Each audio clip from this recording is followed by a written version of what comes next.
otros territorios, ¿no? Van descubriendo las islas del Caribe, luego van descubriendo el Golfo de México, el norte de Sudamérica, ¿no? O sea, ¿no? La costa norte, la costa caribeña, y se dan cuenta de que no son islas, ¿no? No son islas, ¿no? Solamente, sino que estamos hablando de un gran continente. Ya, eso para que yo siempre en estos tipos de temas yo lo dejo bien en claro con todos, ¿no? Los que dicen, ¡ay, que no sé qué! Sí, pero ojo, estamos hablando que es todo un proceso progresivo, ¿no? Y justamente ahí, ¿no? Justamente la primera etapa, lo que se va a llamar el Virreinato de Indias, ¿no? Corresponde a la primera etapa que es la ocupación, ¿no? La primera ocupación inicial, Cristóbal Colón, nombrado gobierno, ¿no? Y dentro de esas noticias, pues muchas personas en la península ibérica que no tenían, pues obviamente, las facilidades de tener dinero, de tener tierras, títulos, ¿no? Obviamente porque por la herencia de los títulos nobiliarios estaba restringido al hijo mayor, ¿no? Siempre se llama mayor, lo que se va a llamar el mayorazgo. Aparte los hijos ilegítimos, ¿no? Que no tenían derecho a nada, ¿no? Hace que muchos jóvenes se aventuren pues al nuevo mundo, ¿no? Y uno de esos va a ser Francisco Pizarro. Siempre en la historia que se nos enseñaba en el colegio, de frente nos hablaban de los socios de llega Colón y luego los socios de la conquista, ¿no? Plan, listo, ya está. Y no hay que verlo de esa forma, ¿no? No hay que verlo de esa forma, ¿no? Hay que verlo que esto es todo un largo proceso, ¿no? Colón llega en 1492 a América y 10 años después, un joven de Trujillo de Extremadura está llegando también a tierra, a América, ¿no? Ese va a ser Francisco Pizarro. Francisco Pizarro llega 10 años después de que Colón descubre América. Y Francisco Pizarro llega como uno más, ¿no? Llega como uno más, ¿no? Dentro de una expedición de Nicolás de Obando. Y luego él va a ir participando poco a poco de los descubrimientos de nuevas tierras, ¿no? Primero, él va a ser parte de los soldados que van a ir hacia tierra firme, ¿no? Tierra firme es lo que conocemos pues como la costa caribeña del norte de Colombia, ¿no? El Darién, ¿no? Por ejemplo, Venezuela, ¿no? Él va a estar en el Darién, ¿no? En el Darién va a estar, ahí casi muere, ¿no? Así lo cuentan los biógrafos de él, ¿no? Y poco a poco él va a ser un hombre que va a ir escalando, ¿no? Socialmente, políticamente va a ir escalando en el nuevo mundo, ¿no? Entonces él ya luego va a tener una participación importante en el descubrimiento del Mar del Sur, o sea, el Océano Pacífico, ¿no? En la expedición, esa famosa que cruza el Estrecho de Panamá, ¿no? Y luego va a estar en la Fundación de Panamá, y en la Fundación de Panamá ya se le ve como uno de los principales vecinos, ¿no? Y luego en 1522, o sea, 20 años después de que llega, va a participar en la primera expedición de Pascual de Andagoya, ¿no? Cuando Panamá va a ser un centro importante para la conquista española, ¿no? De América, ¿no? De esta parte del mundo, ¿no? De esta parte de América, perdón.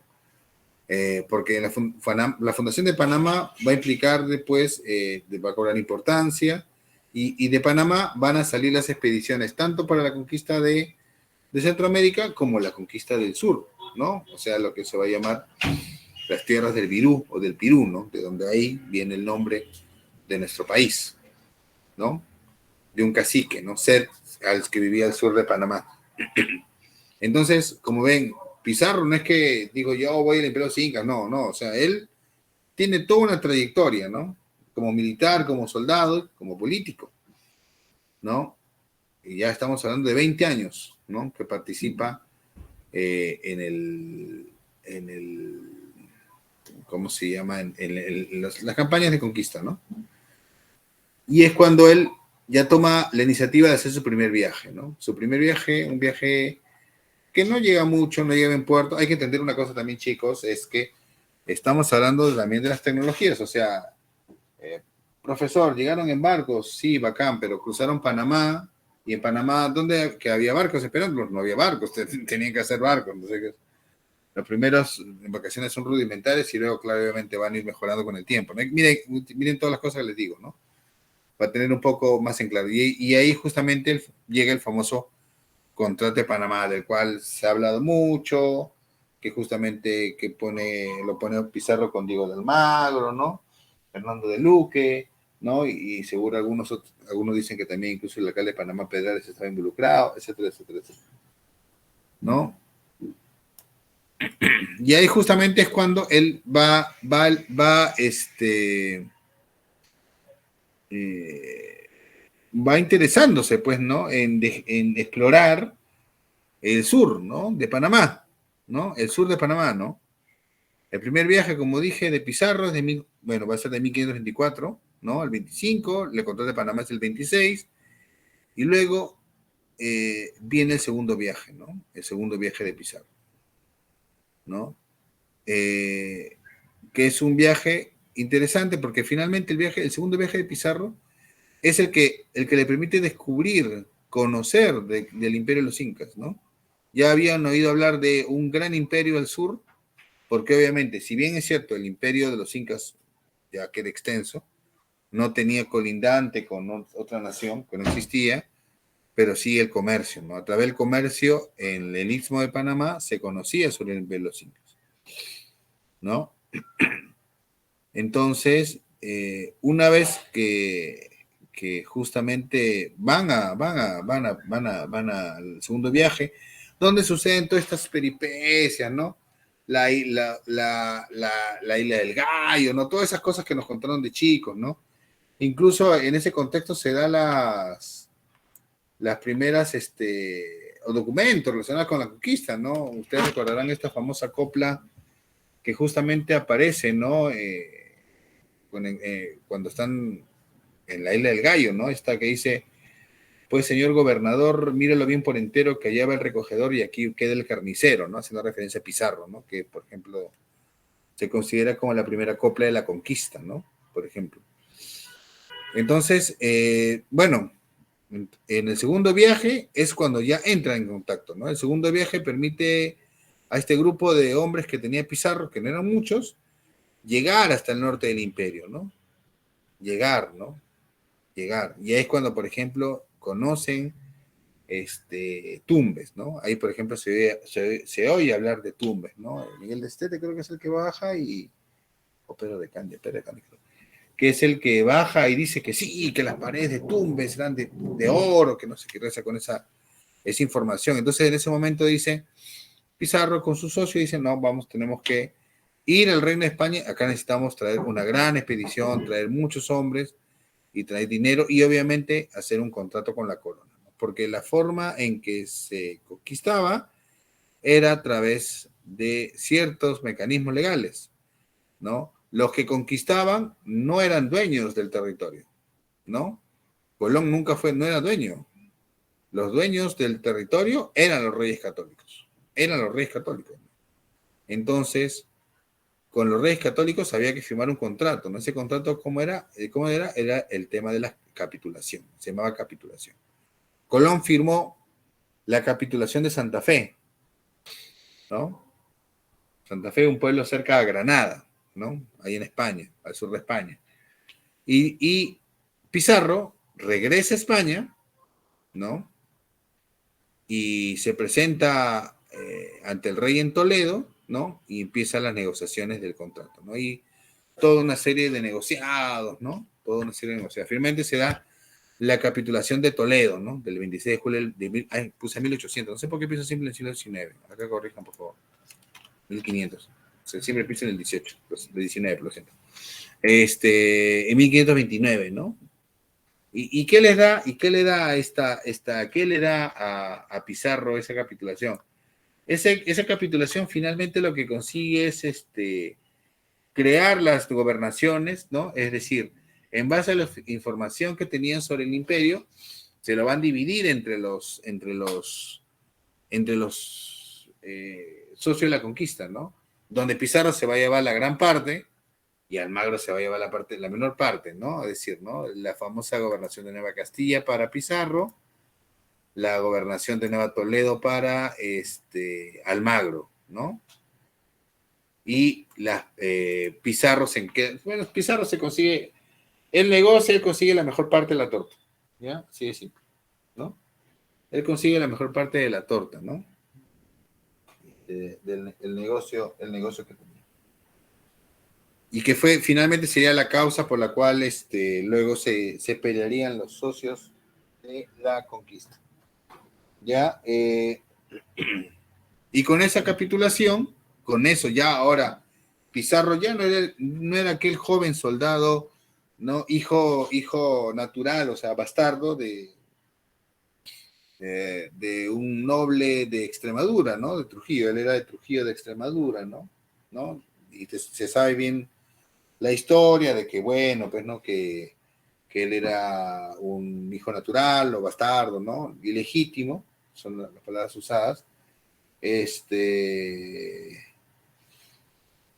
y que por tal no tenía derecho a nada, y después de, más de 20 años después, regresa como gobernador, ¿no? Con el título de gobernador, ¿no? Y es cuando, por ejemplo, pasa y trae a sus hermanos, ¿no? Trae a sus hermanos, ¿no? A Gonzalo Pizarro, a Hernando Pizarro, a Martín de Alcántara, ¿no? Sus hermanos, ¿no? Martín de Alcántara es porque era hijo de su hermano Terino, o sea, hijo de su mamá, ¿no? Trae a sus hermanos, ¿no? Los pizarristas, ¿no? La hueste de Pizarro, ¿no?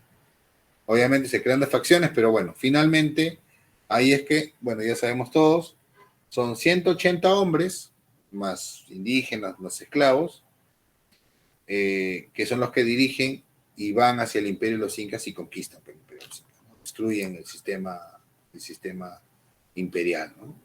Esto fue posible por varios factores, ¿no? La conquista implica, como digo, la desintegración de Guatahuantinsuyo, ¿no? Es cierto que políticamente se habla de la resistencia, 300 años, pero bueno, son discursos políticos. O sea, finalmente, si hablamos a nivel de Estado, se desintegró. O sea, el imperio de los incas se desintegró, ¿no? Dejó de existir, ¿no? Dejó de existir como tal, ¿no? Fue reemplazado por otro sistema de gobierno, ¿no? Fue fácil, ¿en qué sentido? Por varios factores, ¿no? En primero, obviamente, por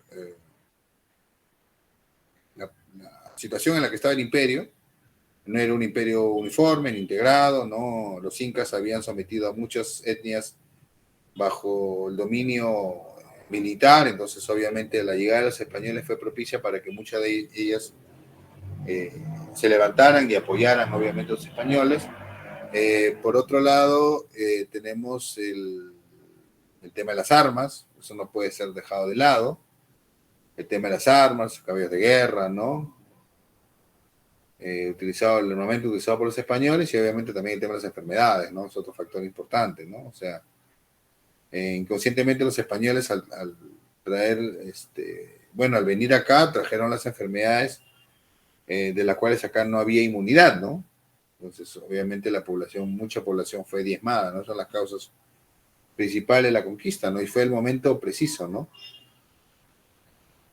Y si bien es cierto, bueno, quedaron los incas Vilcabamba fin la resistencia, pero finalmente quedó, ¿no? Entonces, bueno, de ahí ya sabemos de que esta división entre gobernadores, entre Nueva Castilla y Nueva Toledo, dos facciones pizarristas y almagristas, finalmente lo que provocaría es la guerra civil, ¿no? ¿No? Luego de conquistar, matar a Atahualpa, se instala el gobierno de Nueva Castilla, y del Cusco, Almagro se dirige al sur, ¿no? Dije, voy a Chile, ¿no? Lo que es Chile, ¿no? Lo cual resulta ser una campaña pésima, terrible, ¿no? Y ante la desazón y obviamente el tema de las recompensas, ¿no? No hubo equidad. La mayor parte de la hueste que fue con Pizarro, Cajamarca, se llevaron la mejor parte, ¿no? Ahí no estaba Almagro. Ahí no estaba Almagro, estaba Pizarro, Hernando, ¿no? Francisco Hernando, ¿no? No estaba Almagro. Almagro llegó después y no se llevó gran parte de la torta y su gente tampoco, ¿no? ¿No? Y eso provocó las guerras civiles, ¿no? Lo primero que fue la muerte de Almagro, ¿no? Mataron a Almagro en el Cusco, ¿no? Y luego los almagristas, ¿no? Partidarios del hijo de Almagro, dan muerte a Pizarro, ¿no? Ahí está. así de simple, ¿no? Y luego vino una sucesión, ¿no? Una sucesión de enfrentamientos, ¿no? Y ahí es cuando la corona, ya viendo que en las Indias la situación era insostenible, decide pues, se inclina por la creación de lo que se va a llamar luego los virreinatos. Entonces ahí manda justamente una persona llamada, a un licenciado, Cristóbal Vaca de Castro, ¿no? Que justamente venía con la idea de aplicar la creación del virreinato de los. Ahí también en ese contexto muere el primer virrey del Perú, el primer virrey nombrado, lo matan al Mauro Hermoso, ¿no? ¿No? Se empieza, bueno, la guerra todavía van a continuar un poco, pero simplemente ahí se instaura el imperio de los incas, ¿no? Perdón, se instaura el virreinato, ¿no? Ahí va a iniciar un poco lo que va a ser el periodo virreinal. Sí, estoy haciendo una visión panorámica, ¿no? O sea, los virreinatos en América hubieron dos grandes virreinatos, ¿no? El de Nueva España y el del Perú, ¿no? No, Nueva España y Perú, ¿no? Son los dos grandes virreinatos que existieron, ¿ya? Eh, la presencia, bueno, en América la presencia de la corona de España, lo que primero no era España, era Castilla y Aragón, va a haber tres casas, ¿no? Tres casas reales, ¿no? La primera va a ser la de Trastámara, ¿no? Que es la que pertenecía a Isabel de Castilla y Fernando de Aragón, y luego va a ser reina Juana de Castilla, ¿no? Llamada Juana la Loca. Y ahí es donde va a instaurarse los Austrias, ¿no? La casa de Habsburgo, ¿no? Donde ahí tenemos a Carlos I, ¿no? O Carlos V, ¿no? Como se le llama en Alemania, Felipe II, ¿no? Va a ser llamado los Austrias mayores porque es el periodo donde la presencia española se va a asentar, ¿no? Los territorios van a incrementarse de manera exponencial. España se convierte en una potencia del mundo, ¿no? Finalmente, ¿no? Se convierte en una potencia del mundo, ¿no? Y luego los Austrias menores, ¿no? Ya es la etapa de decadencia del siglo XVII, perdón. La decadencia del siglo XVII, ¿no? Y que llega a su fin, ¿no? Llega a su fin con la muerte de Carlos II, ¿no? Que es parte de la política de los Habsburgo, ¿no? O la Casa de Austria. Cuando Carlos I asume y es heredero de las casas reales por parte de su padre, ¿no? Que era el nieto del emperador de Alemania, del Sacro Imperio Romano Germánico, lo que se llama Alemania, hay una división, ¿no? Él entrega a su hermano menor, Fernando,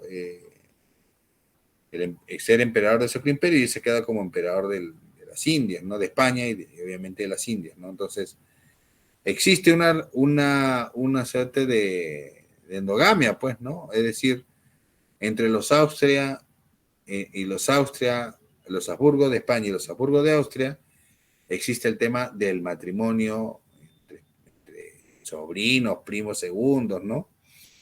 Hay todo un estudio físico sobre eso, ¿no? Eso provocó determinados aspectos físicos. Ustedes ven en los retratos de los reyes, ¿no? Hablan, ¿no? Los Austrias, la quijada pronunciada, los labios superiores anchos, ¿no? Más grandes que la parte de los labios inferiores, ¿no? Por ejemplo, ese tipo de detalles, ¿no? Que se notan en los retratos y que finalmente devino en que Carlos II, que fue que su padre se casó con su sobrina, ¿no? Viniera en que tuvieran hijos que morían jóvenes, ¿no? Felipe IV tuvo un hijo, su primer heredero, ¿no? Murió jovencito, justamente muere después de que murió su esposa, el rey, y ella se casa con su sobrina que iba a ser la esposa de su hijo, y tiene otros hijos, y 1, 2 años, se mueren a los 2 años, Felipe se muere, y ahí es cuando Carlos II muere, él sobrevive hasta los 39 años, ¿no? Y no pudo tener descendencia. No pudo, ¿no? Las descripciones hablan de él como un personaje totalmente, pues, con deficiencias físicas, problemas, ¿no? Fue el último rey de los Habsburgo, ¿no? Y ahí entra la Casa del Borbón, ¿no? La Casa de Borbón, que es la que está en España hasta ahora, ¿no? La Casa de Borbón, ¿no? ¿No? Con Felipe V, ¿no? ¿No? Felipe d'Anjou, justamente ahí, la Casa Francesa ingresa luego, y justamente luego de una guerra importante, ingresa a gobernar los territorios de Indias. Y es ahí que justamente en el siglo XVIII se van a dar las llamadas reformas borbónicas. Claro, ustedes yo sé que lo estudiaron en el curso de instituciones del primer ciclo, yo sé que ustedes estudiaron esto, ¿no? Los Borbones son finalmente los que van a crear o van a subdividir en Sudamérica el virreinato peruano, ¿no? El de Nueva España no va a pasar eso, ¿no? Por ese proceso, ¿no? Pero sí el del Perú, ¿no? El virreinato de Perú se va a subdividir, ¿no? Se va a crear el virreinato de Santa Fe, ¿no? En el norte, lo que ahora es Colombia, Ecuador, Venezuela. Y en el sur se va a crear el virreinato del Río de la Plata, ¿no? ¿No? Más o menos, grosso modo, esto es lo que corresponde al periodo de la conquista y el periodo virreinal. Grosso modo, ¿no? Una visión panorámica, ¿no?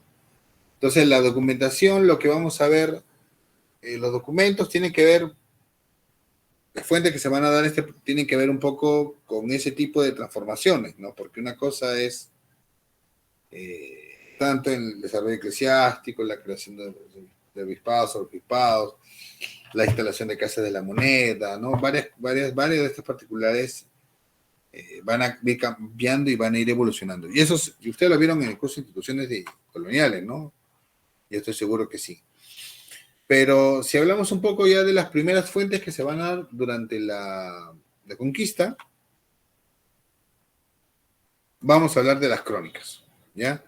A ver, damos un minutito, porque yo tenía cargo al tomar, y vamos a dar una pausa de un minutito, y creo que entraron todos, y voy a pasar lista, ¿está bien?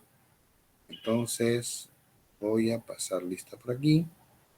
Después voy a mutearme un minutito.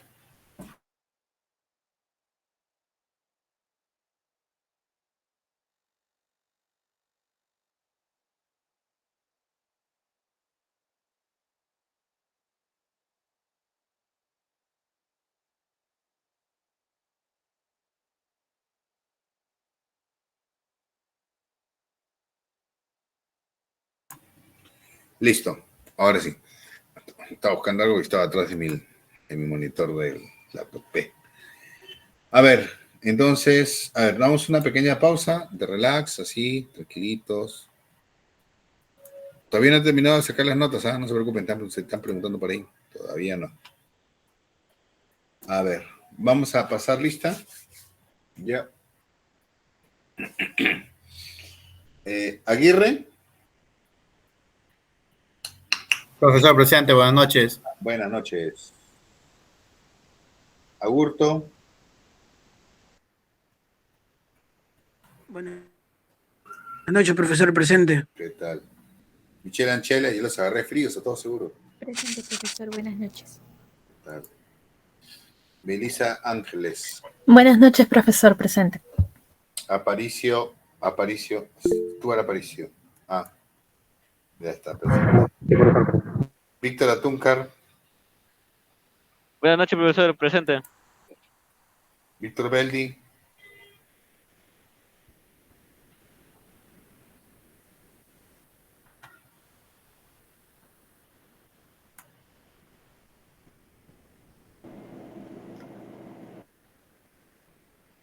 No está el señor Beldi, aunque lo veo conectado, ¿no? Pero bueno. A ver. Ya. Carlos, buen día. Presente, profesor, buenas noches. Manuel Calderón. Presente, profesor, buenas noches. Roberto Calla.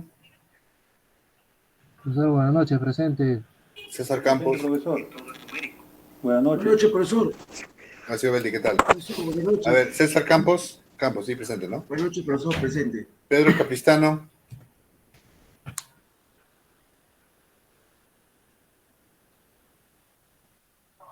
Capristano.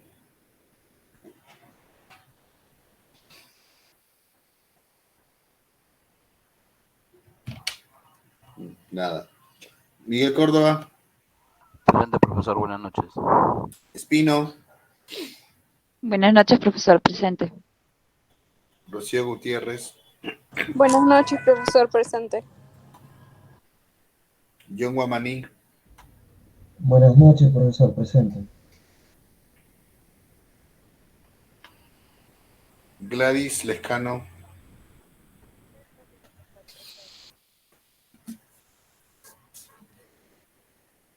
Lescano no está. Presente, profesor. Buenas noches. Ahora sí, te escuché bajito. Mirano. Presente, profesor. Buenas noches. Muñoz. Presente, profesor. Buenas noches. Obando. Buenas noches, profesor presente. Pajuelo. Presente, profesor. Buenas noches. Paredes.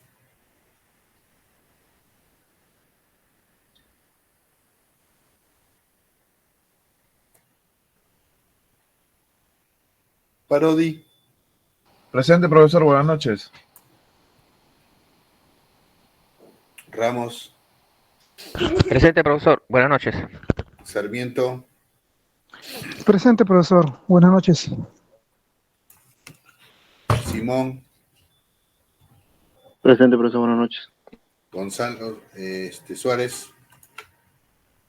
Buenas noches, presente. Queda tirado. Buenas noches, profesor presente. Velázquez. Noche, profesor presente. Alan Zavala. Profesor, buenas noches, presente. Natalia Sea. Profesor, buenas noches, presente. Y Roxana Zuni.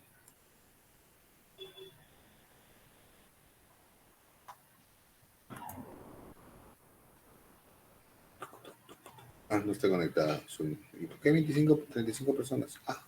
Más yo. En fin. Ya, continuamos entonces. Profesor. Sí.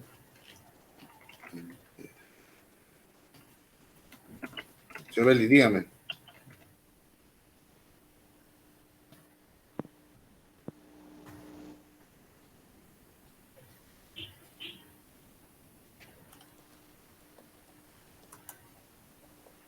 ¿Sí? Sí, le escuchamos. Buenas noches, profesor. Beldi buenas. Fuente, profesor. ¿Perdón? Víctor Beldi Fuente, profesor, la lista. Disculpe Sí, usted. ya lo marqué hace rato. Gracias, señor. Bueno, profesor. sigamos entonces. A ver. Sigamos. Entonces, todo lo que sabemos, lo que nos han contado, lo que nos han dicho, lo que nos han enseñado en el colegio, todas esas historias novelescas de cómo fueron todas las cosas, de la época de la conquista, las sabemos por las crónicas, ¿no? Las llamadas crónicas, ¿no? Las crónicas de Indias, ¿no? La crónica indiana, ¿no? ¿Qué es una crónica? Bueno, la crónica, ahí está escribiendo, a ver, creo que es algo importante.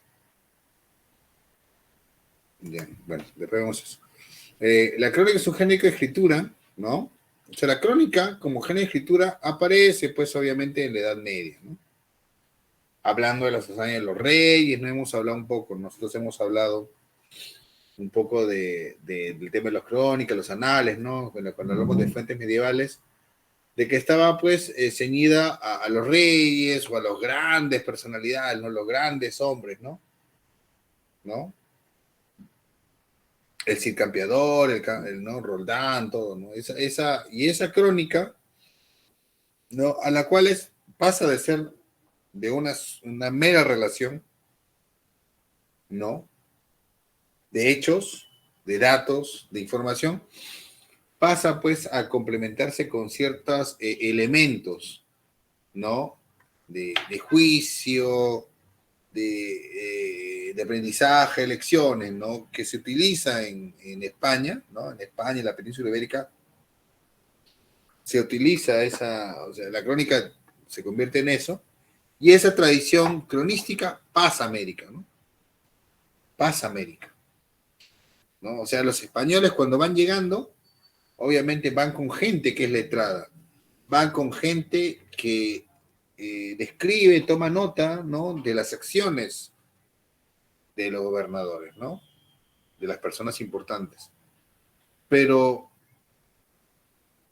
en el Nuevo Mundo, estas crónicas ya no se van centrando solamente en las hazañas de los grandes hombres, sino también de los soldados, ¿no? Es decir, ¿no? Es el Nuevo Mundo, ¿no? Soldados que totalmente anónimos, como Francisco Pizarro, ¿no? Totalmente anónimos en la península ibérica, y sus hazañas que no han sido destacadas. Pizarro ya había peleado, por ejemplo, en América, en España, perdón, y en Italia, creo. Personas como él, como Hernán Cortés, ¿no? Pasan y en el Nuevo Mundo pues buscan esa notoriedad, ¿no? Las crónicas le van a permitir eso. Entonces las crónicas, al ser estos documentos escritos que luego se van a ir publicando, son la principal fuente de información que tenemos sobre el tema del descubrimiento y la conquista, ¿no? Son la principal fuente de información. En las crónicas está toda la información, ¿no?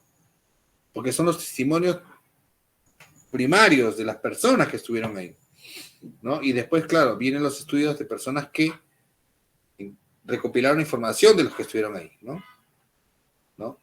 Entonces, por eso, para conocer el descubrimiento, la historia del descubrimiento y la conquista del Perú, de América y del Perú, hay que conocer las crónicas, ¿no? Y porque finalmente también, y ese es un factor importante, van a ser las crónicas las que nos van a permitir conocer el pasado prehispánico. Todo lo que conocemos nosotros de los incas lo sabemos a través de las crónicas españolas, ¿no? Recuerden que los incas no tenían un sistema de escritura, entre comillas, así convencional, ¿no? Como en el Nuevo Mundo, o en el Antiguo Mundo, ¿no? Como en Europa, ¿no? Por más que, bueno, hay discusión de que equipo sea o sea, ¿no? Pero no había, ¿no?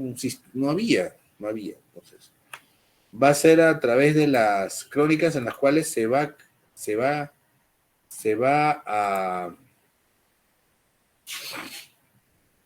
a conocer, ¿no? Se va a indagar sobre el pasado del mundo prehispánico. Obviamente,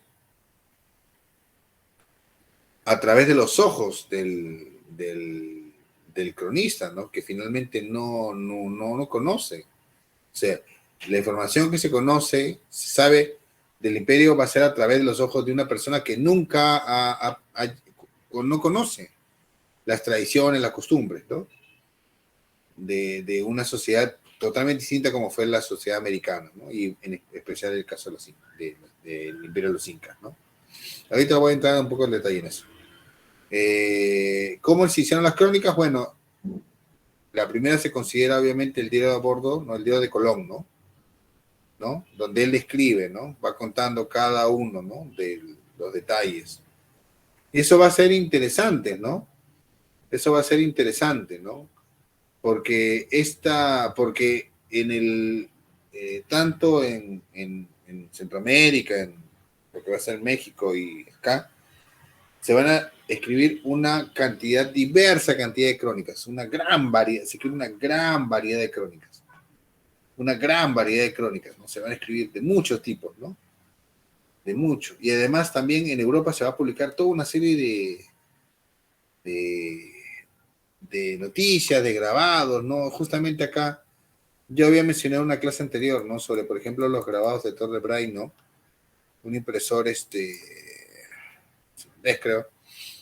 Y, por ejemplo, y van a imprimir estos grabados que supuestamente tienen que ver con donde van a describir a través de los hechos escritos, van a describir cómo fue la conquista, ¿no? Y van a crear la imagen de la representación del indígena, ¿no? Como tal, ¿no? A ver, miren esa escena. Esa escena es la captura de Atahualpa. Ahí lo ven a Atahualpa en su trono, ¿no? Pero ustedes se dan cuenta cómo son los indígenas. No son como los conocemos nosotros. Están semidesnudos, solamente tapados por una tela, calvos, no tienen pelo, ¿no? ¿Y cómo se ven musculosos. Claro, vigorosos, ¿no? Claro, y ven un poco la representación de cómo era Cajamarca, ¿no? Miren ustedes, Cajamarca está representado como un castillo medieval, porque obviamente, ¿no? Es su representación, ¿no? De ellos, de eso, ¿no? Ahí lo ven, ¿no? Cajamarca, ¿no? Y igual hay de Cusco, ¿no? Igual, ¿no? Hay una descripción escrita y se va interpretando, ¿no? Se va interpretando en Europa, ¿no? A ver, más o menos he encontrado esta clasificación bonita, porque falta por ahí Juan Poma Ayala, sobre las crónicas, ¿no? Sobre los cronistas, ¿no? Habla de los cronistas mayores, que son cronistas que hacen trabajos más grandes, ¿no? Grandes a nivel de todo el continente americano, como Bartolomé Las Casas, un nombre que seguro a ustedes les sonará conocido, ¿no? El famoso obispo de Chiapas, ¿no? Uno de los principales defensores de los indígenas, porque la llegada de los españoles trajo consigo también el gran debate, ¿no? ¿Qué son los indios? ¿Quiénes son estos? ¿Son pecadores? ¿No son pecadores? Hay todo un debate, ¿no? Y esos debates finalmente son los que dieron las condiciones para ciertos tratos, ¿no?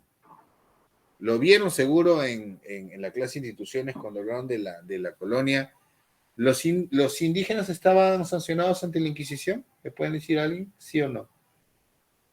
No, profesor, ¿Por qué?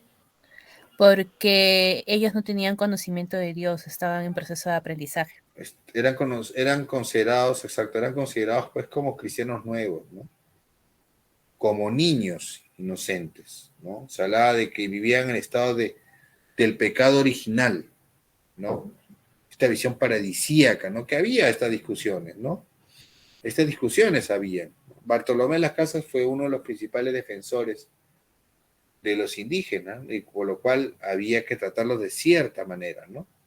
Claro, una cosa es en la ley, otra cosa en la práctica, ¿no? Pero tanto el Francesco de Vitoria, ¿no? Los debates como tenía, o sea, toda una serie interesante, ¿no? ¿Qué era el indígena? ¿No? O acá tenemos cronistas como Francisco López de Gómara, ¿no? Oviedo, ¿no? Gómara creo que es el de Cortés, ¿no? Por ejemplo, ¿no? Que son crónicas que ensalzan, por ejemplo, la figura de Cortés, ¿no? En detrimento de la de Pizarro, por ejemplo, ¿no? Ustedes escucharon la noticia de Pizarro chanchero, ¿no? Y acá, y lamentablemente es utilizado, pues no, que fue un chanchero, ignorante, bueno, no sé, una persona ignorante, se aplacó todo un imperio. Porque, bueno, es una historia que, por ejemplo, nace justamente en este debate, ¿no? ¿Quién tiene que estar mejor posicionado, ¿no? Ponen a Pizarro, ¿no? Claro, hay posturas, ¿no? Los que odian a Pizarro, sí es un chanchero ignorante alfabeto. Los que adoran a Pizarro, tipo del Busto, ¿no? Por ejemplo, no, Pizarro, no.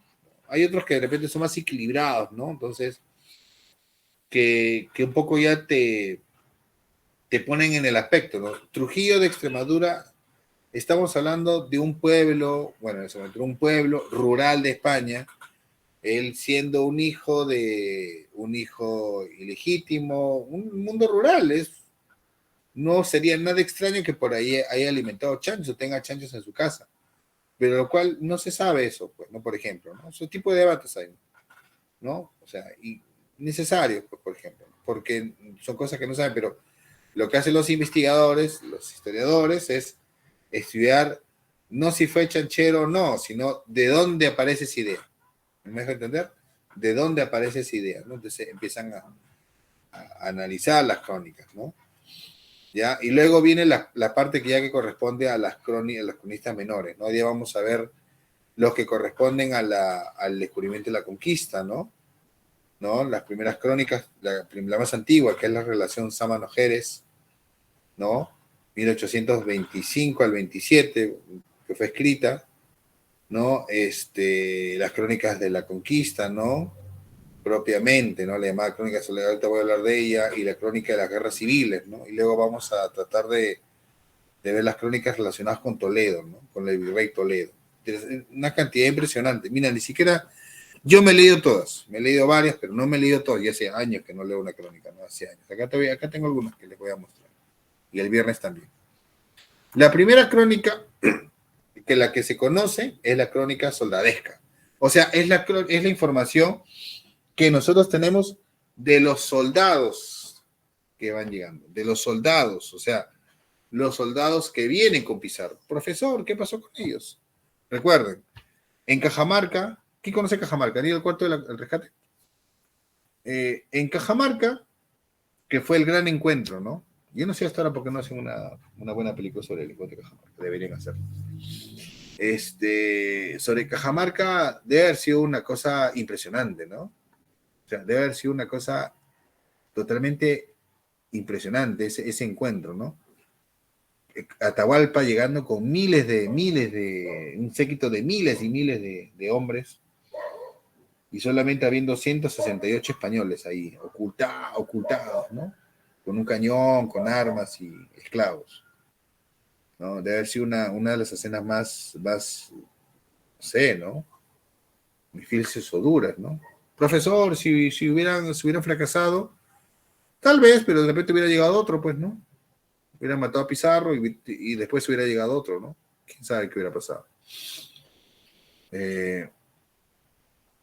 Pero los testigos de esa primera etapa son soldados.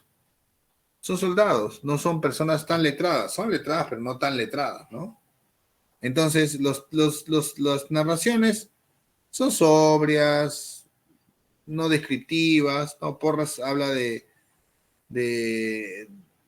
principalmente de que hablan de hechos escuetos, no hacen reflexiones, no hay comentarios, ¿no? No les interesan las causas, ¿no? Y son soldados que creen, obviamente son soldados católicos, creen mucho en Dios, entonces creen que el destino de todas las cosas que hacen tiene que ver mucho con Dios, ¿no? Que hayan tenido éxito en esa etapa, en la conquista, en la toma de Cajamarca, y todo eso, es obra y gracia de Dios, por ejemplo, ¿no? No se interesan en describir o narrar con detalle el paisaje, ¿no? La cotidianidad de lo que pasa. No están interesados. Ellos solamente escriben directamente narrando los hechos, ¿no? El tema, hablan de la lealtad del rey, el tema, el representante del demonio, ¿no? Los españoles invencibles, ¿no?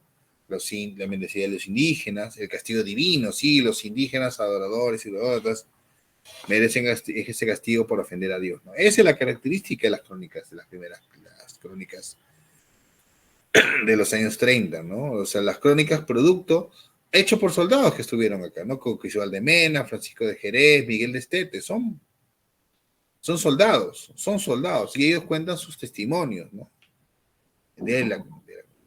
Y ahí es cuando ha surgido todo este embrollo. Ustedes seguro en sus redes sociales han escuchado hablar sobre esto, sobre el tema de Atahualpa, ¿no? O sea, por todos lados ha soltado el hecho de que no, de que se llama Atahualpa, que no se llama Atahualpa, que no sé qué, que le cambiaron el nombre. ¿Lo vieron en redes o no? ¿Lo vieron en redes sociales o no? ¿Alguien lo vio? Que sí, que en el Congreso no sé qué, que se llama Atahualpa, ¿no? A mí me preguntaron mis amigos y decía, pero están locos, pues, ¿cómo van a hacer eso? No, pero sí dice las primeras crónicas. Pero tienen que entender una cosa, ¿no? Los españoles hablaban español, para la redundancia, extremeño, ¿no? Un español del sur. ¿Y los indígenas en el Perú o en el Perú los incas hablaban español? No. Había traductores, sí, pero traductores bien, no. Entonces, ¿cómo un soldado va a escribir correctamente la pronunciación de un nombre como el de Atahualpa, ¿no? No lo va a saber, pues él va a poner lo que en ese momento escucha, ¿no? De primeras. Acuérdense de ese comercial de Yungay, ¿no? Igualito, ¿no? Ese comercial de este diario famoso, ¿no? Por el cual le dieron el apodo a todos los guachimanes de Yungay, ¿no? La chica que le habla en inglés, enamorada de este guachimán. ¿Se acuerdan de ese comercial o no? Las personas más mayores. Se deben acordar, ¿ah? Y el chico, Yungay, Yungay. Entonces, entienda, pues, ¿no? O sea, si ni siquiera ahorita en el siglo XXI entendemos, por ejemplo, cuando alguien nos habla en chino, si no sabemos chino, no escribe lo que te escucha, ¿no? Igual, fue en el siglo XVI. Fue así fue, ¿no? Y así entonces todos estos testimonios son los que finalmente estudian los historiadores, son de los cuales se obtiene la información, ¿no? Se obtiene la información, asimismo como de la correspondencia, de los documentos que existen, de los cuales, de las comunicaciones que existen, ¿no? Porque finalmente, aparte de las crónicas, lo voy a hablar con detalle de repente el viernes, existían las comunicaciones, ¿no? Entonces, esos documentos que eran guardados y están en los archivos en España, ¿no? Y acá, por ejemplo, hay una carta justamente, ¿no? Del rey, ¿no? Por ejemplo, acá estoy viendo acá el cedulario de Porras Barrenechea, ¿no? Que habla, ¿no? Por ejemplo, ¿no? Le leo un poco, ¿no? Don Carlos, etcétera, a vos, el reverendo padre don Hernando de Luque, maestra escuela de Tierra Firme y obispo de la provincia del Perú, Francisco Pizarro, nuestro gobernador, dice, ¿no? De la hecha provincia del Perú y de los religiosos que hubiera en la tierra, ¿no? Y habla, y acá dice, ¿no? Uno de vosotros estando, el otro absente y entendido, vais a donde estuvieran los dichos indios, alzados, y le hagáis el requerimiento que está acordado, que con esta voz enviamos señalado que en nuestro consejo de las Indias, y si por si acaso todos estuvieredes ocupados o impedidos de que no podáis cómodamente ir, nombréis en vuestro lugar a 2 personas religiosas o clérigos sacerdotes. Por ejemplo, es una carta donde da las instrucciones, ¿no? Claro, esta carta es dada en Zaragoza el 8 de días del mes de marzo de 1533, por ejemplo, ¿no?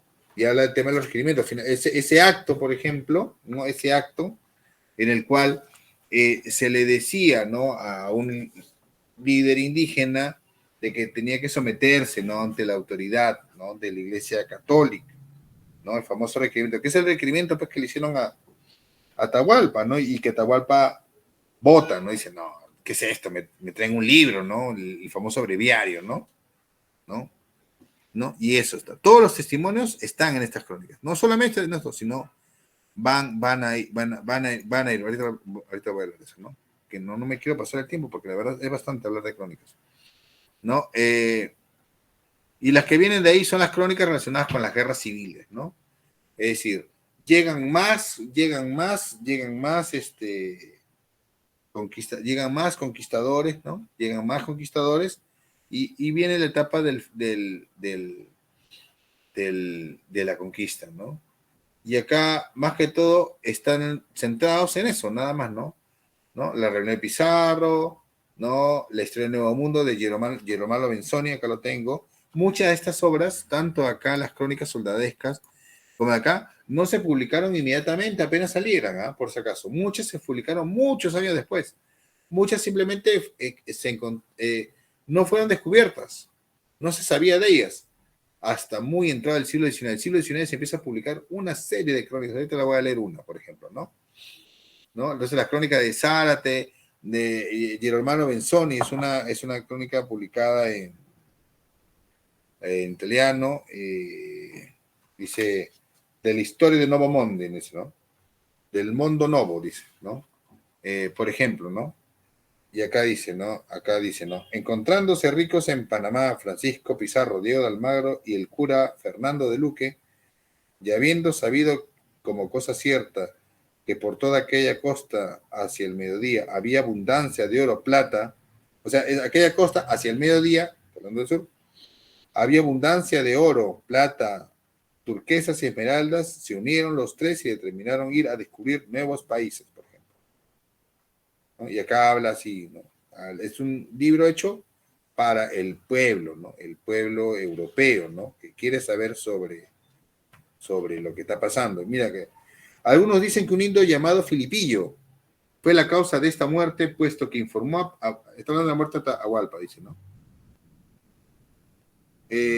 Pues informó a Francisco Pizarro que Atabalipa, por ejemplo, acá, ¿no? Acá utiliza el nombre Atabalipa, ¿no? Recogía gente secretamente para matar a los españoles y que es solo por esto que se les hizo morir. Entonces, hay que entender las crónicas en el contexto en el que se dan, el objetivo con el que se dan y la información con la que se hacen, ¿no? La información con la que se hacen, ¿no?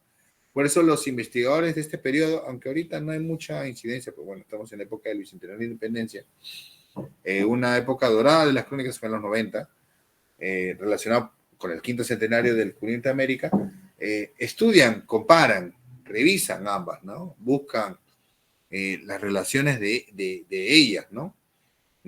Pero esto va a cambiar a medida de que ya se asenta el gobierno virreinal, ¿no? Se asenta y empieza ya no solamente a hablar de las acciones de lo que hacían los españoles, sino de estudiar el pasado incaico, ¿no? Es decir, ¿no? Ok, ya hemos llegado acá, estamos conquistando este lugar, hay que empezar a hablar del pasado, ¿no? De lo que había pasado antes de la edad de los españoles y las costumbres de los indígenas. Y ahí también va a ser importante el aprendizaje del quechua, o del runa simi, ¿no? Vamos a decirle quechua, ¿no? El lenguaje que se hablaba, ¿no? No la lengua de los incas, ¿no? Porque ellos hablaban puquino, sino de la lengua general, ¿no? Como se llama, sino la lengua general del Perú, ¿no? El runa simi y el quechua, ¿no? Es decir, ya acá se va a aprender, ¿no? Para conocer se va a aprender, pero obviamente con muchos elementos propios de Europa, ¿no? Y son cosas que, por ejemplo, se nos enseña en el colegio, ¿no? Se enseña en el colegio, ¿no? Que finalmente la sucesión incaica se hacía a través del mayorazgo, ¿no? El hijo mayor sucedía al padre, ¿no? Pero los incas no funcionaba así, ¿no? Los incas no funcionaba así. Y también el tema de la sucesión, de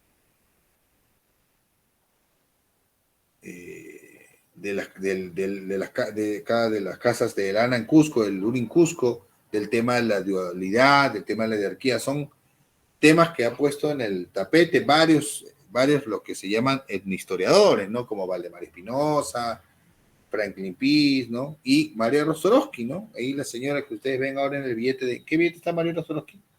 El billete 50, ¿no? Ustedes la ven ahora, María Rostorowski, billete 50, ¿no? Gente que ha estudiado, ha analizado y ha investigado, ¿no? Y ha comparado y ha cotejado. Entonces, al leer una crónica, yo le he visto, sobre todo las editoriales de literatura, lo leen como si fuera la narración. No, hay que tener mucho cuidado, ¿no? Si bien es cierto, por ejemplo, no puedes leer a Garcilaso como si fuera la verdadera historia, lo cual la verdadera historia de esos. Cuando alguien te dice la verdadera historia de tal, dije, este libro no pasa nada. Yo lo digo así, no pasa nada. O la historia secreta de, ¿no? Acaba de salir uno, ¿no? No, esas son tonterías, ¿no? Son títulos nada más, ¿no? Y hay libros hay gente que vende así, ¿no? Vende unas crónicas, hacen una edición bonita y dice la historia de los incas, ¿no? Dicen, oye, esta no es la historia de los incas, esta es una historia, ¿no? Basada en un cronista, ¿no? En un cronista, pero no puede ser, un cronista no puede ser leído en soledad, tiene que ser leído en base a cuál es su postura, conocer de dónde es, quién es, por qué escribe tal, ¿no? Y es ahí que entra Toledo, pues cuando llega Toledo, ¿no? El quinto virrey del Perú, ¿no? Cuando llega Toledo, acaba con los rebeliones incas de Vilcabamba, no mata a Tupac Amaru, ¿no? Él ya en la conquista las crónicas se tornan hacia un tema de justificar, ¿no? Justificar la conquista, ¿no? Y hablar de la cultura inca en un estado de barbarie, despotismo, ¿no? Sacrificios humanos, ahorita voy a leer una parte, ¿no? Leyes malas, ¿no? Hay un extremo de ese lado, ¿no? Y por otro lado existe el otro extremo, ¿no? Tipo Garcilaso, ¿no? Pero hay cronistas que más o menos tratan de, en base a cómo entrevistan a las personas, hablan o recogen información, son mucho más neutrales. Ya, las cronistas del Incario, que estamos hablando, mira, de mediados del siglo XVI, o sea, miren, 20 años después de la conquista del Perú, ¿no? Hablamos de los pretoledanos, los toledanos, posttoledanos, y luego vamos a hablar de los, bueno, hoy día no vamos a llegar a hablar de los cronistas indios y mestizos, ¿no? Yo quiero dedicarle un poco más la siguiente clase. Vamos por los primeros, ¿no? Los cronistas pretoledanos. Aquí, obviamente, el más importante va a ser Pedro Cieza de León, ¿no? Pedro Cieza de León llega al Perú, español, estoy hablando solamente españoles, ¿ah? Porque ahorita solamente son los españoles. Recuerden que los indígenas todavía están en ese proceso de aculturación, ¿no? Están aprendiendo a escribir, entonces, o los mestizos, ¿no? Tipo, por ejemplo, Garcilaso, hoy van a escribir todavía después, ¿no? Pero sí, llega al Perú y él se propone escribir una crónica, o sea, una historia, ¿no? Una historia completa, ¿no? Que va a ser dividida en 4 partes, ¿no? Cada una de estas va a ser publicada en diferentes etapas. Algunas se publican algunas primero y luego otras se encuentran después, ¿no? ¿No? La primera parte, ¿no? Ahí justamente les pongo la portada, ¿no? Ahí dice, ¿no? Primera parte de la Crónica del Perú, que trata de la demarcación de sus provincias, descripción de ellas, dice, las fundaciones de las nuevas ciudades, los ritos y costumbres de los indios y otras cosas extrañas, dignas de ser sabidas, ¿no? O sea, dice, de ser sabidas, ¿no? Hay justamente esa que parece como F, ¿no? Funciona como una especie de F, así, un poquito por eso estaba utilizando este pequeño, ¿no? Porque así hablaba, ¿no? Dice fecha, ¿no? Hecha, es fecha, no, pero fecha, ¿no? Hecha, ¿no? Por Pedro Cieza de León, ¿no? Pedro Cieza de León, vecino de Sevilla, ¿no? Y justamente en Sevilla, ¿no? En el Archivo General de Indias se van a encontrar las otras partes, ¿no? De la Crónica del Perú. Entonces, la primera parte, miren ustedes, ¿no? La primera parte, ¿no? Publicada en 1553, pero 1553, ¿no? 1553. Pedro Cieza de León,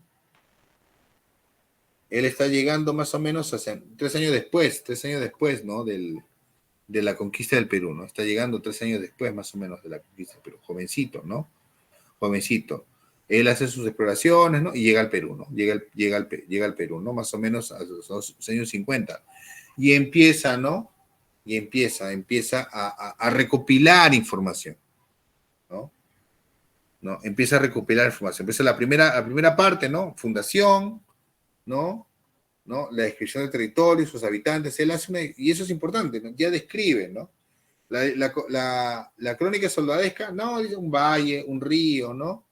Un tal persona hizo tal cosa, ¿no? Nos da mucha información, ¿no? No da mucha información, no deja mucho al tema de la especulación, y las descripciones, ¿no? No son tan exactas, ¿no?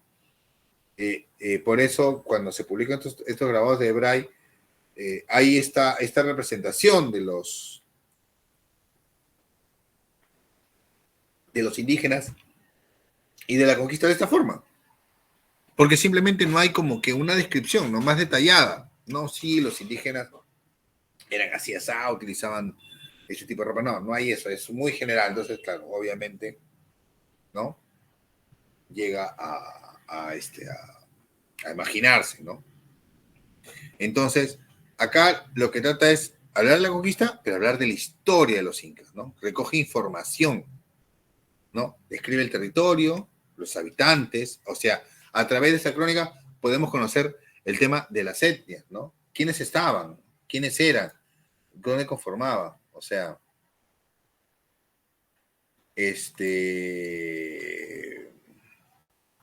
nosotros sabemos perfectamente que el imperio de los incas estaba conformado por una serie de etnias, ¿no? ¿Ya? Y él va describiendo todo ese tipo de cosas, ¿no? Va describiendo, ¿no? Los pueblos, acá estoy viendo, los pueblos de Quito, va describiendo, dice, ¿no? El camino que hay de la provincia de Quito hacia el sur, hacia Puerto Viejo, ¿no? Y habla de la relación de los indios de la provincia de Puerto Viejo, ahí está hablando de lo que es el Ecuador, ¿no? Habla de Trujillo, ¿no? El camino de San Miguel de Tangarará, o sea, lo que es Piura hasta Trujillo, habla de la fundación de Trujillo, ¿no? Entonces, mira, la ruta, ¿no? Hacia la frontera, Cajamarca, la laguna de Bombón. ¿Cuál es la laguna de Bombón? La laguna de Junín, ¿no? Y habla, ¿no? El Valle de Jauja, los naturales de él, ¿no? Y cuán gran cosa fue en tiempo pasado, ¿no? Allá habla de la historia cada día. Entonces sabemos, gracias a Ciesa, sabemos mucha información. Y una particular de Ciesa es que Ciesa, por más que Ciesa era español, Ciesa era acertado en el sentido de que él trataba de describir todo lo que le decían sin tratar de trastocarlo o no trastocarlo de manera así a propósito, sino en base pues a su sistema de creencias, ¿no? De tratar de darnos una narración más fidedigna de lo que le estaban diciendo, ¿no? De la información que él recogía. Por eso es que Ciesa es de los cronistas más importantes, ¿no? Y los cuales te da una información mucho más real, ¿no? Por decir entre comillas, ¿no? O más exacto, más sustentada, ¿no? Eso es lo que permite la crónica de Ciesa, ¿no? Eso es lo que permite la crónica de Ciesa, ¿no? Y finalmente va descubriendo y va narrando sobre algunos lugares que ya que después van a ser conocidos, ¿no? Por ejemplo, a ver, yo les leo esto. Por todos estos valles de Ica, o sea, está hablando de Ica, y por los que se han pasado, va de luengo el hermoso y gran camino de los incas, y por algunas partes de los arenales se ven señales para que atinen el camino que ha de llevar. En estos valles de la Nazca van a llegar al de Acarí. ¿De qué está hablando? Está hablando de Nazca, Arenales. ¿Qué cosa hay ahí? La línea de Nazca. Las líneas de Nazca. Exacto, está en la línea de Nazca, ¿no? Por ejemplo, ¿no?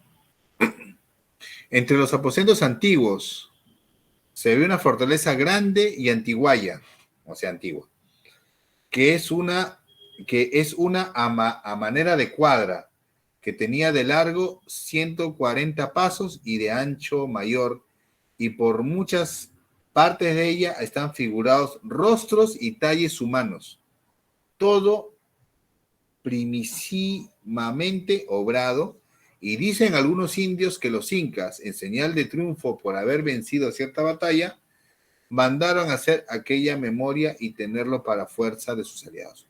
Otros cuentan, y lo tienen por más cierto, mira, él no dice si es verdad o no, él dice, estos dicen tal cosa, y dice después, otros cuentan, y tienen más por cierto, que no es esto, sino que antiguamente, muchos tiempos antes de que los incas reinasen, hubo en aquellas partes hombres a manera de gigantes, tan crecidos que lo mostraban las figuras que estaban esculpidos en las piedras, y que con el tiempo y con la guerra grande que tuvieron con los que ahora son señores de aquellos campos, se disminuyeron y perdieron, sin haber quedado de ellos otra memoria que las piedras y cimiento que he contado.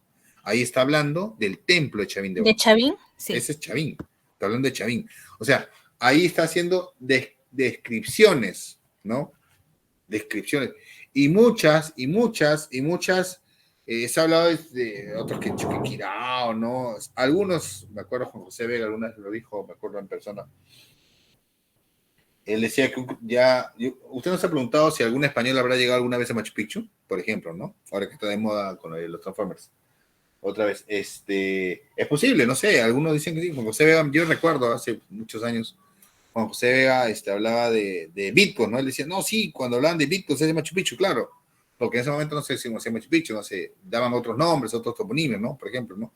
O simplemente no sabían el nombre del lugar, pero lo describían. Esto es Ciesa. Ciesa da esta información, entonces estudia el territorio, luego habla sobre la historia de los incas, ¿no? Habla sobre el tema de los incas, quiénes eran, ¿no? Los incas el tema de la sucesión, después sobre el descubrimiento de la conquista, ¿no? Después sobre las guerras civiles y después las guerras civiles, ¿no? La guerra de Salinas, Chupa, bueno, lo llama así, ¿no? Son las batallas que se dan, ¿no? Las grandes guerras de la conquista impresionante, ¿no? Y la otra crónica, también pretoledana, es de Juan de Betanzos, Suma y narración de los incas.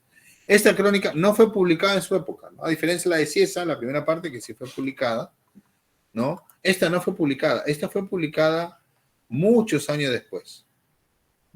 Esta fue publicada muchos años después, ¿no? Fue encontrada, una parte fue encontrada en el siglo XIX, ¿no?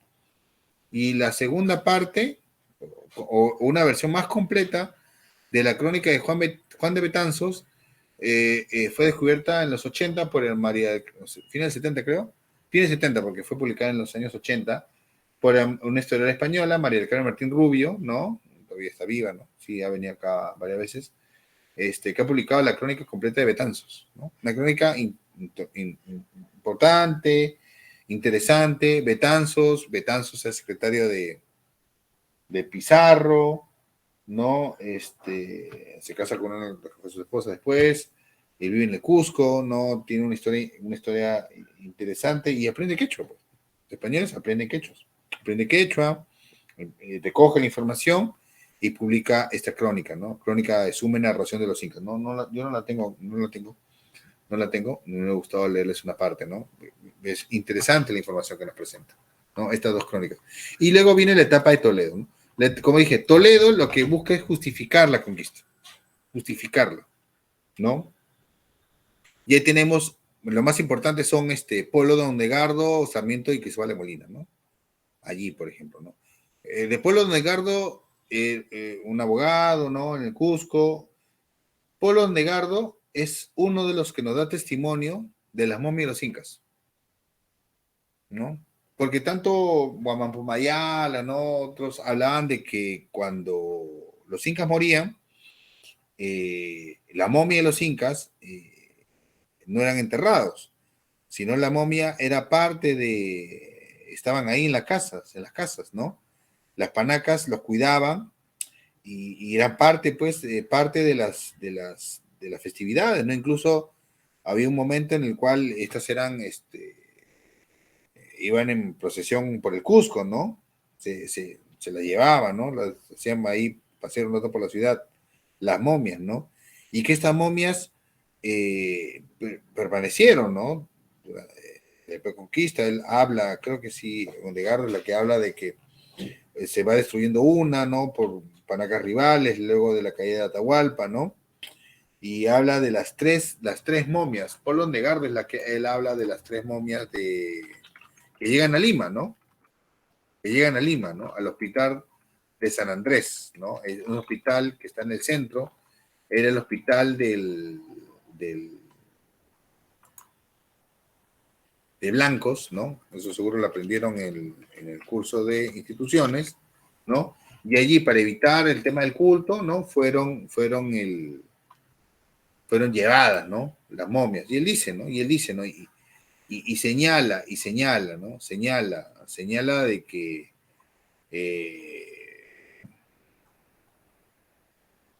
el mismo le tocó el dedo uno, ¿no? Por ejemplo, ¿no? Eso sabemos gracias a Polo Edgardo, ¿no? Pero igual, Polo Edgardo, pues, en su crónica, ¿no? Se va mucho sobre el tema de cómo eran los indígenas, ¿no? Pero siempre en lado negativo, ¿no? Igual va a ser Pedro Sarmiento de Gamboa, ¿no? O Cristóbal de Molina, ¿no? Que van justamente recogiendo información, ¿no? Si bien es cierto, ellos nos dan información negativa, sin embargo, leerlos y conocerlos es importante, porque finalmente nos da información, finalmente nos da mucha información. Y acá justamente yo estaba viendo, acá yo tengo pues la historia índica de Pedro Sarmiento, porque esta fue publicada en el siglo XIX, ¿no? Acá tengo una edición en el siglo XIX, una copia por si acaso, ¿no? Pero era tan difícil de publicar porque no la republican, que la tengo hasta empastada, ¿no? Dice, ¿no? Dice, Pachacuti Inca Yupanqui conquista a la provincia del Collasuyo, dice, ¿no?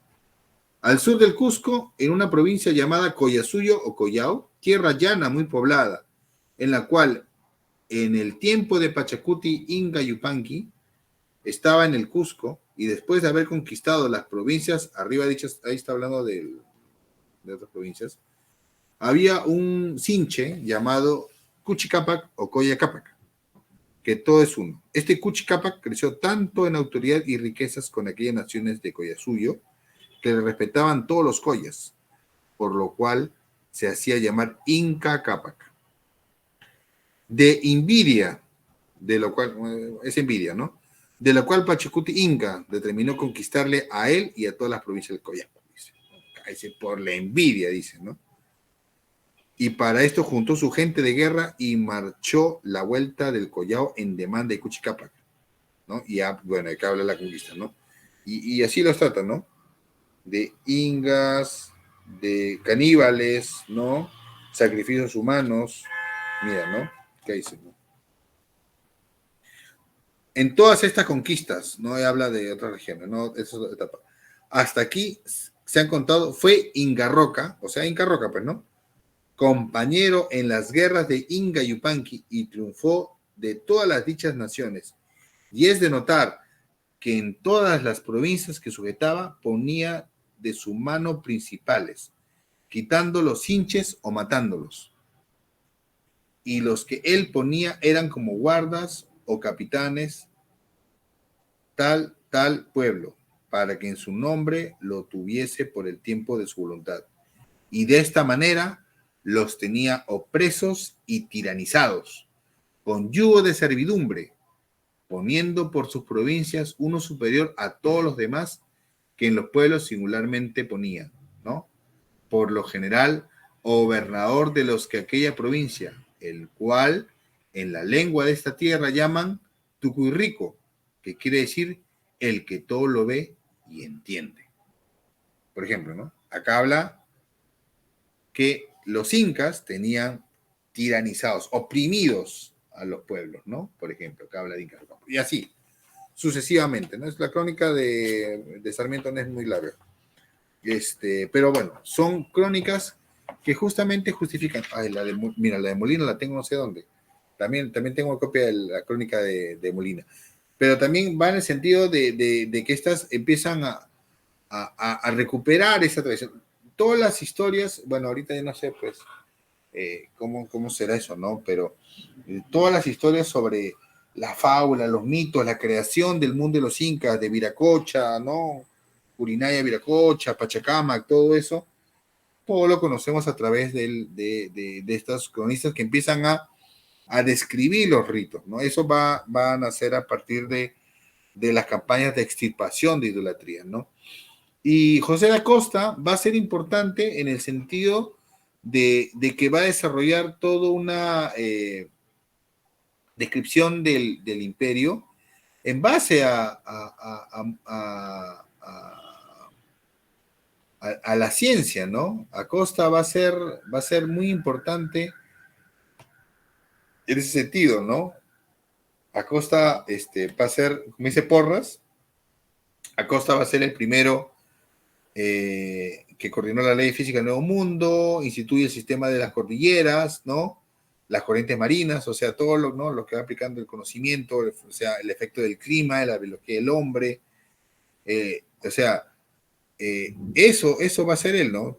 Ya hay estudios mucho más científicos, ¿no? En el sentido de la época, ¿no? Describiendo ya con más detalle, con más conocimiento, ¿no? Eso va a ser Joseph da Costa, ¿no? José o Joseph da Costa, ¿no? Y finalmente los cronistas posttoledanos, vamos a dejar los mestizos porque quiero hablar con calma de Garcilaso y de Guamampoma ya la otra semana, el viernes. Van a ser los cronistas posttoledanos, ¿no? Como ya gente que no participa, ¿no? Gente que ya está recopilando información, ¿no? Sobre otros trabajos, viendo documentos, son ya como que textos mucho más, algunos son mucho más elaborados, ya son un poco más históricos, ¿no? Por ejemplo, ¿no? Es así, ¿no? Como tenemos Miscelánea Antártica o la crónica de Fray Martín de Murúa, ¿no? Es una crónica, por ejemplo, interesante, de la cual está acompañada de figuras. Murúa, un sacerdote, se considera de que Murúa, les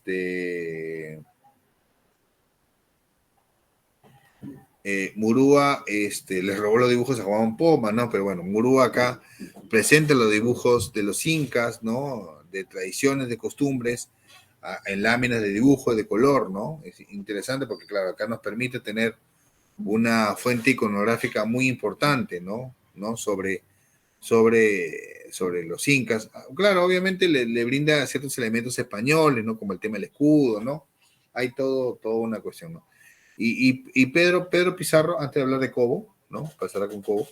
Y Pedro Pizarro, pero él participa, ¿no? Y él participa en la conquista, él viene acá, ¿no? Y él, claro, ya después va a escribir una crónica, muchos años después, ¿no? Más o menos en los 70, ¿no? La crónica ya va a ser publicada después, ¿no? Pero estamos hablando de 40 años, ¿no? Él ya ve con ojos del pasado, ¿no? Del pasado, ve con ojos del pasado,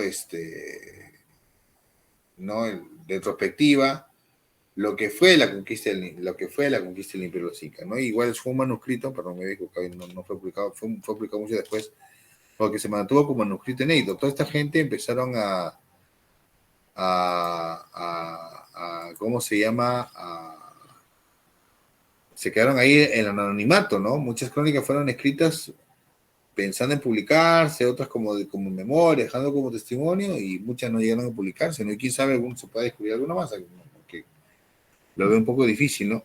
Y tenemos finalmente al padre Bernabé Cobo, ¿no? El padre Bernabé Cobo, ¿no? Y estamos hablando de bien entrado del siglo XVII, que hace una historia más detallada, el tema de la conquista, ¿no? Ya nos habla de la fundación de las ciudades, ¿no? Igual, de todas maneras, es importante, ¿no? Igual como Costa, Cobo, le da una pormenorizada descripción a la geografía, ¿no? Las zonas naturales, ¿no? Los animales, la flora, utilizan la botánica como un instrumento importante para describir, ¿no? Las plantas, lo que encuentran acá en el Nuevo Mundo. Entonces, hemos visto cómo las crónicas, como primera fuente, primera mano, son muy importantes y que a su vez van evolucionando, ¿no? Las primeras crónicas propias del día a día de la conquista, ¿no? Escritas, las primeras, ¿no? A 2 años, o publicadas algunas, ¿no? Otros después, a 2 años, ¿no? A 2 años, de la gente que regresa finalmente, ¿no? De la gente que regresa a Cajamarca. Hay gente que llegó a Cajamarca y digo, bueno, acá yo ya me llevé mi parte y me regreso, ¿no? Ya me regreso, ¿no? Me regreso y vivo feliz y tranquilo. Ya hay otros que se quedaron y ya algunos murieron, pues, ¿no? Ya en la guerra civil, ¿no? Y son estos los que van a ir a dejar testimonios, ¿no? Y luego, como hemos visto, los españoles en un primer momento no conocen el idioma, no saben, no conocen, no interpretan, no tienen ninguna idea de cómo se vivía acá, que era otra costumbre, otra forma de ver el mundo, la cosmovisión era distinta. Pero luego, poco a poco, ellos empiezan a conocer, ¿no? A conocer, a informarse, a conocer el idioma, ¿no? Y a través de eso nos permiten a nosotros conocer nuestra historia, el pasado incaico, porque finalmente, si no fuera por los cronistas, habría que preguntarnos qué tipo de historias del pasado sabríamos, ¿no? Todavía no quiero cerrar este tema porque falta hablar, obviamente, de Garcilaso, ¿no? Finalmente, Garcilaso de la Vega y Juan Poma Ayala son de los más referenciales, ¿no? Tampoco porque el tiempo no alcanzaba, me doy cuenta que ese video medio corriendo, porque la verdad es amplio. Ya la otra semana arrancamos con Garcilaso y Juan Poma. Garcilaso va a ser importante en el sentido que Garcilaso va a instaurar esa visión que se tiene, ¿no? Del Imperio de los Incas, ¿no?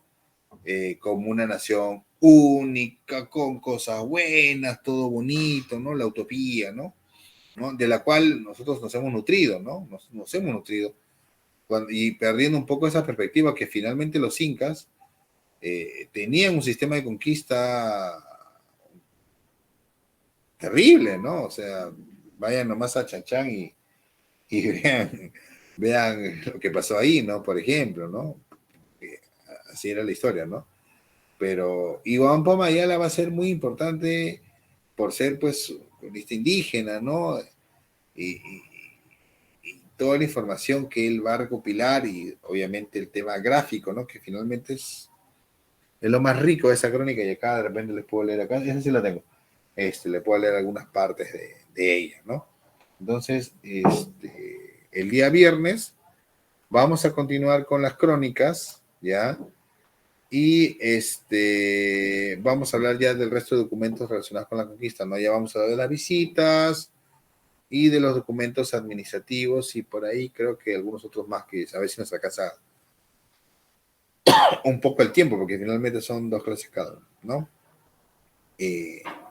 Antes de concluir, justo estaba hablando con la delegada en la tarde para ver la posibilidad de si la clase del día 26 la podemos posponer de repente para el 30. No sé, como el 30 es un día no laborable, ya, yo tengo un compromiso importante el 26, ¿no? Entonces, quería hacerle la consulta a ustedes, lo piensan, lo discuten, me comentan, de repente podríamos posponerla para el 30, podríamos empezar ahí un poco más tarde, y nada más eso, ¿no? Eso es un poco la desventaja de tener clases lunes y viernes, pero justamente hay un compromiso importante el día lunes 26. Sí, podríamos de repente posponerla el 30, aunque otra solución que me da Melissa, y me pasó el horario de ustedes, es de repente hacerle en un par de huecos. Eso también igual yo lo voy a coordinar con la coordinación, ¿ya? También lo voy a coordinar con la coordinación porque la idea es no perder esa clase, ¿no? A pesar de que tengo para no perder y no retrasar, ¿no? Finalmente, ¿no? Entonces, bueno, lo dejo a su criterio, a su disposición y me van Profesor, comentando. Sigan. Una consulta, pero también no se puede recuperar una hora diaria el lunes 19 y el viernes 23, o sea, empezar a las 6. Es que yo no sé si a las 6, bueno, yo también a veces como salgo a mi trabajo, pero yo no sé si de repente, como todos están saliendo del trabajo, pero ustedes convérsenlo, porque acá me está diciendo, bueno, como gracias por tu apreciación, le hablé con la delegada, ¿no? Que puede ser de repente el 6 o de repente hay 2 días que terminan casi la 10:40, pero ya 10:40 no es para matarlos, pues, ¿no? ¿No? No, claro, en todo caso sería antes, ¿no? Antes de empezar. Sí. De repente. Si es que no se puede de repente el 30, ¿no? Como dices tú, de repente lo podemos redistribuir, ¿no? Ya y eso yo me puedo acomodar, no hay problema, yo lo puedo organizar, ¿no? Sí, Suni. La asistencia. Sí. Sí. Faltan los últimos asistencias. Hoy me hace preocupado por la asistencia que por la clase. ¿Qué es eso? Mentira. Profesor, disculpe. Sí. Creo que estaría bien, bueno, a las 6, ¿no? En realidad ya sería dentro de mi horario de trabajo. Creo que nadie sale antes de las 6, pero creo que sería lo más conveniente porque luego a las 10:40 Claro, tomar la clase es muy complicado para todos, creo. Muchas horas. Sí, está bien. Entonces, O sea, podría ser preferible en horas, creo que habríamos un esfuerzo porque los que estamos en el trabajo aún, pero creo que más... Igual las clases son grabadas, ¿no? Ya, entonces mejor así para no cortarles el 30. El 30 que es feriado. Bueno, Ya, no es profesor, feriado, gracias. es día no laborable, ¿no? Ahí los que son del Estado y ahí son los que salimos beneficiados, aunque después tenemos que pagar. Ay, miércoles, después tenemos que pagar 1 hora, ¿no? ¿Cómo voy a hacer? Ya veré, porque yo lamentablemente salgo también a las 5 de mi trabajo y yo llego relativamente rápido a mi casa, ¿no? Pero de ahí nos coordinamos. Ahí nos coordinamos.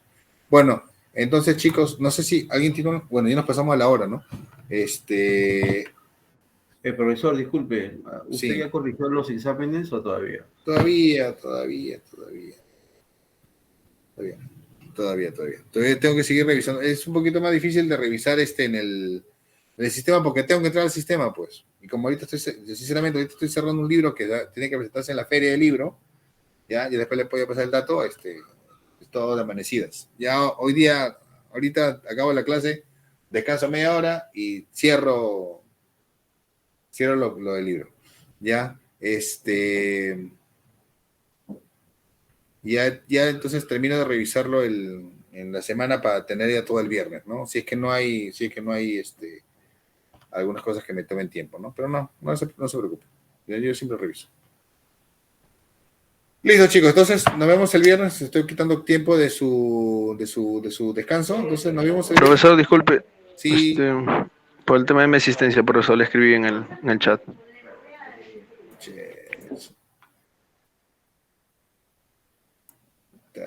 Solamente que justo cuando estaba empezando la clase ya no tenía señal por Caquetá, por ahí. Entonces, No, sí está anotado. Ya está anotado. Ya, listo. Ya, profesor, gracias. Listo, entonces ya, ahora sí, nos vemos el día viernes y continuamos con la clase de crónicas y de otros documentos de la conquista de la colonia. ¿Listo? Nos vemos, cuídense. Buenas noches, Chao. profesor. Hasta luego.